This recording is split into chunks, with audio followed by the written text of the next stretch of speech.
الابتدائي. ما زلنا في الفصل العاشر وهو فصل الكسور الاعتيادية.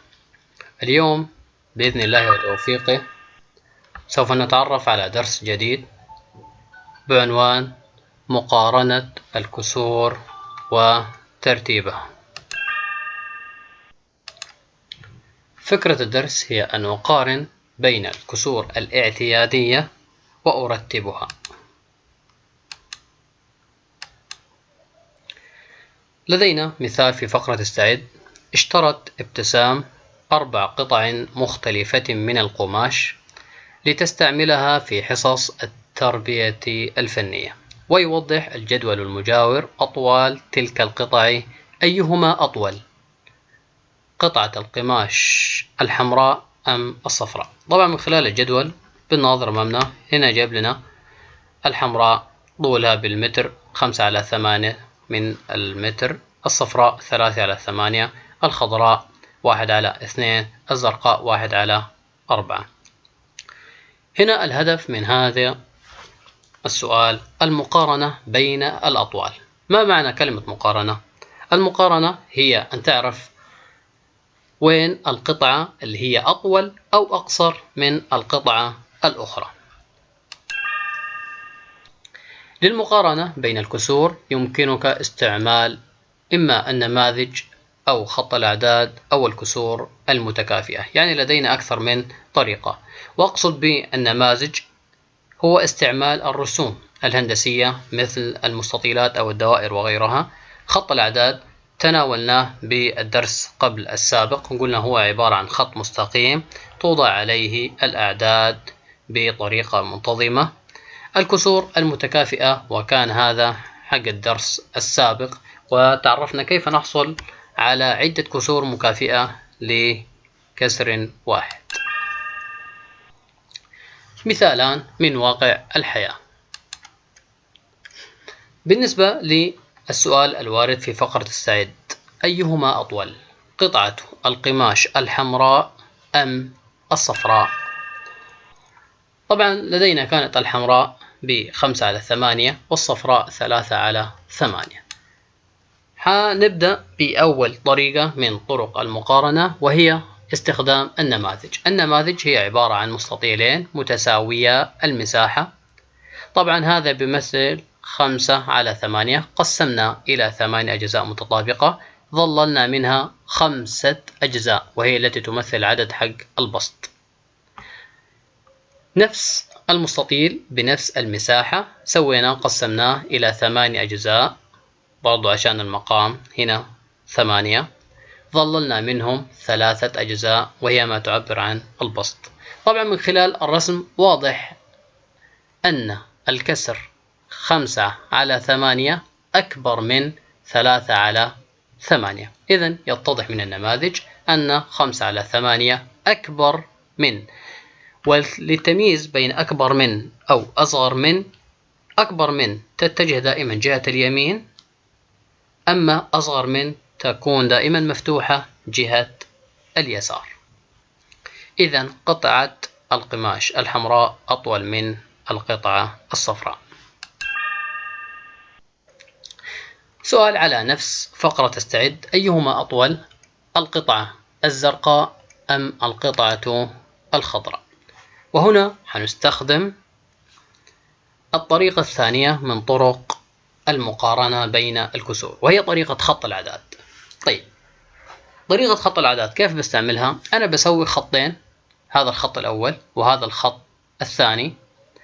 بحاول قدر الإمكان أجعل نقطة البداية متساوية، هنا 0 وهنا 0، وهنا 1 وهنا 1، وإنما تقسيم المناطق الداخلية يختلف بحسب الكسر. بمعنى أن الزرقاء كان حقها 1/4، إذن حقسم المسافة ما بين 0 و1 إلى 4 أجزاء متطابقة، ونضع علامة مميزة للكسر 1/4 وهو عند أول خطوة بعد 0، فتكون هذه المنطقة هي من تمثل الكسر 1/4.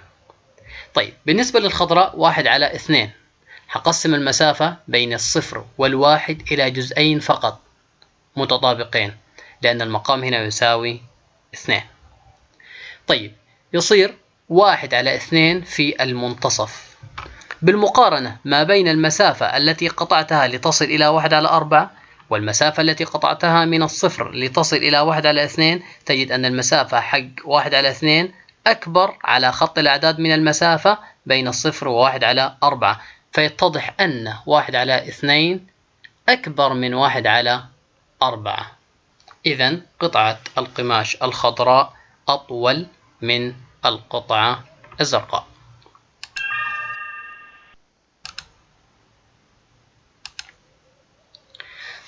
سؤال بيقول رتب الكسور 2/3، 1/2، 7/12 من الأصغر إلى الأكبر.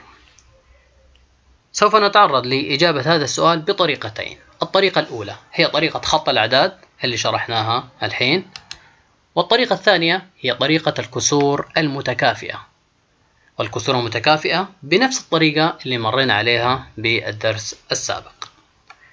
طيب نتعرض للطريقة الأولى وهي طريقة خط الأعداد.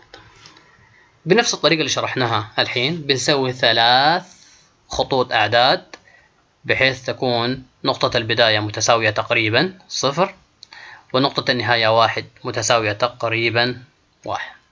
طيب بالنسبة ل2/3 حنقسم إلى 3 أجزاء متطابقة، 1، 2، 3، فتكون هذه النقطة تمثل 2/3. طيب 1/2 يبقى حنقسمه إلى جزئين متطابقين، فتكون هذه النقطة تمثل نصف. طيب بالنسبة للثالث حيتم تقسيم المسافة بين 0 و1 إلى 12 جزء متطابق. طيب وين نلاقي 7/12؟ هذه 1، 2، 3، 4، 5، 6، 7، 8، 9، 10، 11، 12. بالفعل هي 12 فقرة أو جزء متساوي، وتكون هذه النقطة هي ما تمثل 7/12. طيب تعال نقارن ما بين المسافات اللي قطعتها من الصفر لحين ما تصل النقطة التي تمثل الكسر. حنجد أن أول ما نقابله في هذه الكسور هو الكسر 1/2، يليه 7/12، يليه آخر كسر وهو 2/3. إذن الترتيب يكون كالآتي: 1/2 أقل من أو أصغر من 7/12 أقل من 2/3. هذه الطريقة الأولى في ترتيب الأعداد باستخدام خط الأعداد. طيب هنحل نفس التمرين بس بطريقة الدرس السابق وهي الكسور المتكافئة. طبعا اتفقنا في الدرس السابق أن الكسور المتكافئة من طرقها إن احنا نستخدم إما طريقة الضرب أو التقسيم. طيب إذا نظرنا للثلاث كسور اللي موجودة عندنا 2/3، عندنا 1/2، والكسر الثالث كان بيمثل 7/12. الفكرة الرئيسية هنا هي توحيد المقامات، إن احنا نجعل المقامات كلها بنفس العدد أو متطابقة. أكبر مقام هنا كان العدد 12، فالتفكير هنا كيف أخلي الثلاثة هذه تصير 12 وكيف أخلي هذه الاثنين بتصير 12. طيب الثلاثة معروف إنه من جدول الضرب إذا ضربناها ب4 بتصير 12، يبقى هجيب كسر مكافئ للكسر 2/3 بإني أضربه في 4 بسطا ومقاما فيصبح 8/12. إذن 8/12 يكافئ 2/3. بنفس الطريقة 2 كيف تصبح 12 إذا ضربتها في 6؟ إذن أحصل على كسر مكافئ ل1/2 بالضرب في الرقم 6 بسطا ومقاما فيصبح الكسر المكافئ له 6/12. الحين أنا أصبحت أقارن ما بين 6/12 و7/12 و8/12. إذن بالترتيب أصغر شيء 6/12 اللي بيمثل أصلا 1/2، بعدها 7 على 12 ما تغيرنا في شيء، هو بنفس الصورة، ثم 8 على 12 وهو كان يكافئ 2 على 3.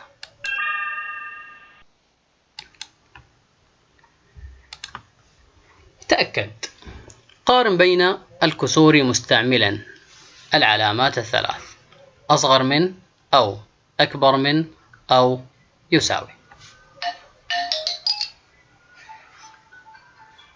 في السؤال رقم 1 لدينا نماذج مظللة. النموذج الأول إذا عدينا القطع أو الأجزاء حقه 1 2 3 4 5 6 7 8، مظلل منه 5، إذن يمثل 5 على 8.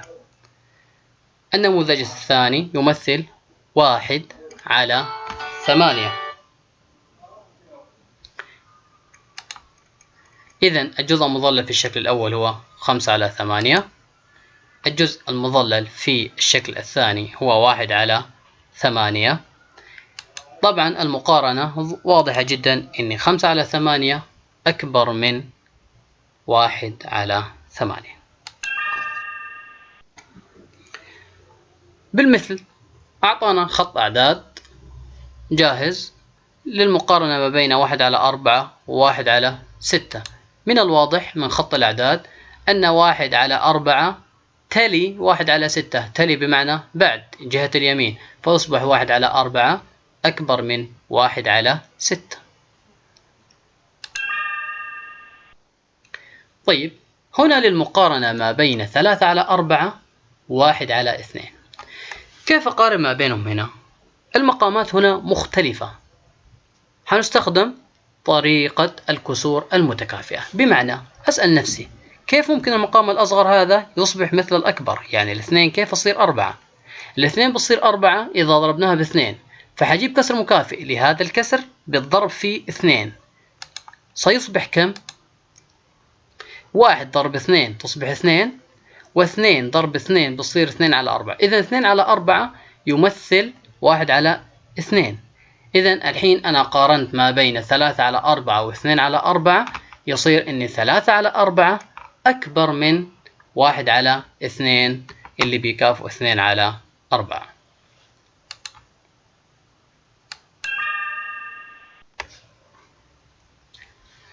سؤال لفظي للقياس.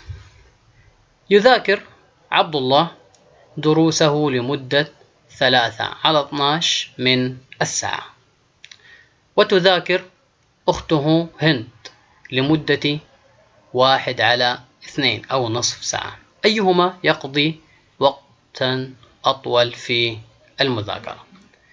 هنا إذا استخدمنا طريقة الكسور المتكافئة ممكن نقول إن 1 على 2 ممكن أخلي مقامها 12 إذا ضربنا هذا الكسر في 6، فيصبح 6 على 12، وهذا ما زال 3 على 12، فيصبح أخته أكثر منه في وقت المذاكرة.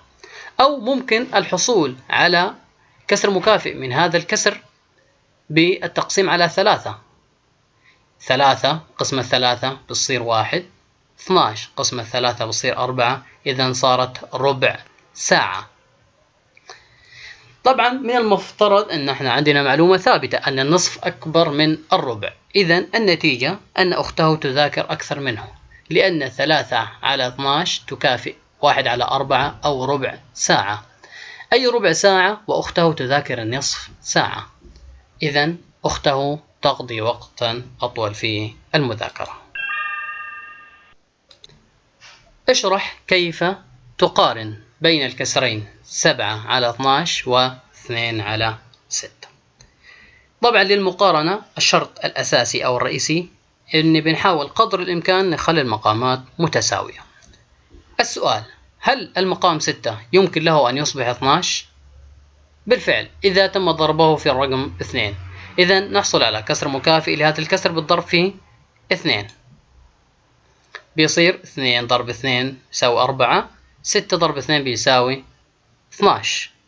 أصبح المقارنة ما بين 7 على 12 و 4 على 12 من الواضح أن 7 على 12 أكبر من 4 على 12. هذا وبالله التوفيق، والسلام عليكم ورحمة الله وبركاته.